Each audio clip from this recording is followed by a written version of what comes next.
Hi నమస్తే, నేను మీ రాజగోపాల్ రెడ్డి కార్వేటి.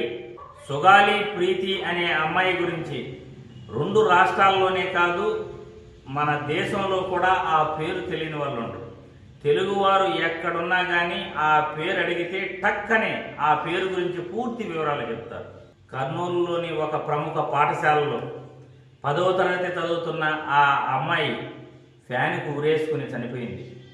ఆ విద్యార్థిని యొక్క తల్లిదండ్రులు అది ఆత్మహత్య కాదు, హత్య జరిగింది అని వాళ్ళు తిరగని గడపుండదు, వాళ్ళు ఎక్కని మెట్టుండదు. చివరికి పవన్ కళ్యాణ్ దగ్గరకు వెళ్ళారు. వాళ్ళు న్యాయం కోసం ఆ పవన్ కళ్యాణ్ని ప్రాధేయపడ్డారు. మా అమ్మాయి చనిపోయింది, మా అమ్మాయిది ఆత్మహత్య కాదు, అది హత్య జరిగినట్లు మాకు అనుమానంగా ఉంది, దీనిపైన మాకు న్యాయం చేయండి అంటే 2017లో ఆ అమ్మాయి చనిపోతే 2 సంవత్సరాలు ఆయన కాముగా ఉన్నాడు.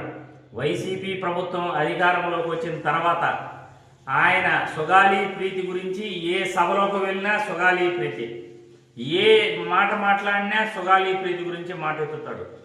హత్య జరిగింది టీడీపీ ప్రభుత్వ హయాంలో 2017 ఆగస్టులో జరిగింది. ఆ హత్య జరిగింది, ప్రభుత్వాన్ని వదిలేశాడు. హత్య జరిగింది ఎక్కడ జరిగింది? ఆ స్కూలు యాజమాన్యాన్ని వదిలేశాడు. కానీ జగన్మోహన్ రెడ్డిపై ఆయన నిందించడం మొదలుపెట్టాడు. ఎక్కడ ఏ సభకి వెళ్ళినా కానీ ఆయన సుగాలి ప్రీతి హత్య గురించి మాట్లాడటమే. ఇప్పుడు అధికారంలోకి వచ్చి 9 నెలలు అవుతా ఉంది. ఈయన అధికారంలో ఉండగా ఆ కేసు గురించి విచారించవచ్చు, ఆ విద్యార్థిని తల్లిదండ్రులకు న్యాయం చేయొచ్చు. కానీ ఆ కేసు గురించి పూర్తిగా మర్చిపోయాడు. ఆ విద్యార్థిని తల్లిదండ్రులు వైసీపీ ప్రభుత్వం అధికారంలోకి వచ్చిన తర్వాత ప్రభుత్వాన్ని సంప్రదించి వాళ్ళు ఆ కేసు విచారణను సిబిఐకి ఇవ్వాల్సిందిగా జగన్మోహన్ రెడ్డి ఆయన అధికారంలోకి రాకముందే వాళ్ళకి ప్రామిస్ చేశాడు, సిబిఐకి మీ కేసు అప్పగిస్తామని. ఆయన అన్నదాని ప్రకారం అధికారంలోకి వచ్చిన వెంటనే 2019లో కోర్టులో వీళ్ళు పిటిషన్ దాఖలు చేయడం జరిగింది, ఈ కేసును సిబిఐకి అప్పగించాలి అని. 2019లో కోర్టులో వీళ్ళు కేసు వేస్తే సిబిఐ వాళ్ళు తాఫీగా నిన్న మద్రాసు హైకోర్టు నుండి రఘురామరాజన్ అనే న్యాయవాది హైకోర్టులో ఫిల్ దాఖలు చేయడం జరిగింది. అది ఏమని దాఖలు చేశారంటే, మా దగ్గర అధికారులు కొరత ఉన్నది, ఇది అంతర్రాష్ట్రాలకు సంబంధించిన కేసు, ఈ కేసు సిబిఐ విచారించదగ్గ కేసు కానే కాదు, మా దగ్గర మానవ వనరులు కొంత ఉన్నందున, అంటే అధికారులు కొరత ఉన్నందువల్ల, వాళ్ళు ప్రముఖమైన కేసుల్లో వాళ్ళ విధుల్లో ఉండటం వల్ల ఈ కేసును మేము విచారించలేము అని హైకోర్టులో వాళ్ళు పిటిషన్ దాఖలు చేయడం జరిగింది. ఎంత అన్యాయం అండి ఇది! ఒక విద్యార్థిని యొక్క తల్లిదండ్రులు తమ కూతురు యొక్క మరణంపై వాళ్ళు న్యాయం చేయాలని పవన్ కళ్యాణ్ గారిని మొత్తుకున్నారు. ఆయన 2019 నుండి 2024 వరకు వైసీపీ ప్రభుత్వాన్ని నిందించాడు. అధికారంలోకి వచ్చిన వెంటనే అసలు ఆ పేరు కూడా ఆయన పూర్తిగా మర్చిపోయాడు. ఇప్పుడు సుగాలి ప్రీతి ఎవరంటే అదేమో నాకు తెలియదు అనేటట్లు కూడా అంటాడు ఆయన.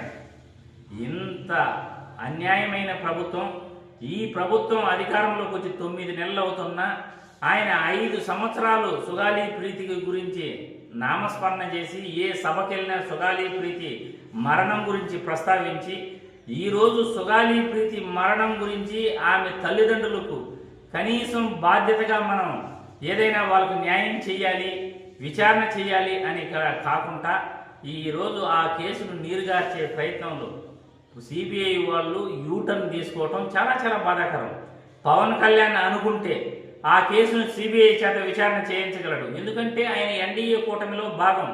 ఆయన అనుకుంటే మోడీ గారు ఇమ్మీడియట్లీ సిబిఐ ఎంక్వైరీ ఏపించగలడు. కానీ అది జరగదు, ఎందుకంటే 2017 టీడీపీ ప్రభుత్వం అధికారంలో ఉన్నప్పుడు ఆ యొక్క మరణం జరిగింది కాబట్టి, సుగాలి ప్రీతి 2017 టీడీపీ ప్రభుత్వ హయాంలో చనిపోయింది కాబట్టి ఆ కేసు ఇక మిస్టరీగానే ఉండబోతుంది. ఇక ఎంక్వైరీ ఏ విధంగా సాగుతుందో, పవన్ కళ్యాణ్ దీనికి సంబంధించి ఆ విద్యార్థిని తల్లిదండ్రులకు ఏం సమాధానం చెప్తాడో, అధికారంలోకి వచ్చి 9 నెలలైనా కానీ ఈ కేసును పూర్తిగా పట్టించుకోకపోవటం, గత 5 సంవత్సరాలలో సుగాలి ప్రీతి గురించి ఏ మెట్టెక్కినా, ఏ సభకెళ్ళినా, ఎక్కడ మాట్లాడినా ఆయన ప్రస్తావిస్తూ 9 నెలలుగా సుగాలి ప్రీతి మరణం గురించి మర్చిపోవటం, ఇది చాలా చాలా అన్యాయం. ఇప్పుడు సిబిఐ వేసిన పిటిషన్ మా దగ్గర అధికారులు లేనందువల్ల మేము కేసును విచారించలేము అని వాళ్ళు పిటిషన్ వేశారు. దీనిపై న్యాయస్థానం ఎలా స్పందిస్తుంది, పవన్ కళ్యాణ్ ఎలా స్పందిస్తాడు, ప్రభుత్వం ఎలా స్పందిస్తుంది, ఆ విద్యార్థిని తల్లిదండ్రులకు న్యాయం జరుగుతుందా జరగదా అనేది చూడాలి. కాకపోతే ఈనాడులో ఈ కథనం గురించి ఒక వార్త రాశారు. తమాషా విషయం ఏమిటంటే, ఈనాడులో రాసిన కథనం జనాలకి ఎవరికి కూడా ఆ కథనం రాశారని కూడా తెలియకుండా, ఆ హెడ్డింగ్ లేదు, సుగాలి ప్రీతి పేరు లేదు, సిబిఐ విచారణ గురించి లేదు, ఏదో చిన్న తూతూ మంత్రంగా అసలు ప్రజలకి అర్థం కాని విధంగా వాళ్ళు 2వ పేజీలో టాప్లో ఆ కథనం రాశారు. అది కూడా మీరు చూపిస్తాను, ఒక్కసారి అది చూడండి. 3 పేజీ మొత్తం ఎతికితే కూడా ఎక్కడ కనపడలేదు. కానీ 2వ పేజీలో ఆ సుగాలి ప్రీతికి సంబంధించిన ఆ కేసు వివరాలను ఇదిగిదిగిదిగిదిగో ఇక్కడ చూడండి. ఈ కేసు చట్ట సంక్లిష్టత ఉన్నది కాదు, పైన టాప్లో చూశారు కదా రాశారు. ఈనాడు కథనం ఇలా ఉంటుంది. తమ అధికార పార్టీకి వీళ్ళు ఎలా సపోర్ట్ చేస్తారో, ప్రజలకి ఏ విధంగా న్యాయం చేస్తారో ఇలా ఉంటుంది వ్యవహారం. కాబట్టి పవన్ కళ్యాణ్ దీనిపైన వెంటనే స్పందించాలి. సుగాలి ప్రీతి తల్లిదండ్రులకు న్యాయం చేయాలి. అధికార పార్టీలో ఉండి సిబిఐ విచారణ జరిగేటట్లు ఆ యొక్క నిందితుల్ని ఎవరైతే వాళ్ళు విద్యార్థిని తల్లిదండ్రులు ఇది ఆత్మహత్య కాదు హత్య అని అంటున్నారు, దీన్ని నిజానిజాలను నిగ్గుదేల్చాలని ఈ వీడియో ద్వారా ప్రభుత్వాన్ని డిమాండ్ చేస్తూ పవన్ కళ్యాణ్ గారిని ఈ వీడియో ద్వారా విద్యార్థిని తల్లిదండ్రులకు న్యాయం చేయమని కోరుతున్నారు.